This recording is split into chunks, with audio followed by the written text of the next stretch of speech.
Hello and welcome to Do It Yourself channel. Today I will show you how to manually update your applications on POCO M3 phone. To do this we have to be signed in to Play Store. We need to have Wi-Fi, of course. So we will go to the Play Store, and here in top right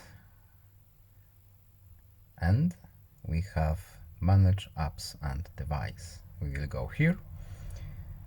All available updates are here. We can choose update all, or we can choose one single application we want to update, or a few, and it will be in the queue.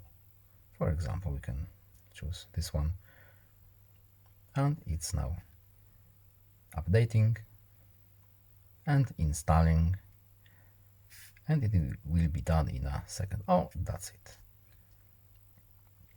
I hope this video was helpful to you. Please leave a like and subscribe. Have a nice day and see you in the next video. Goodbye.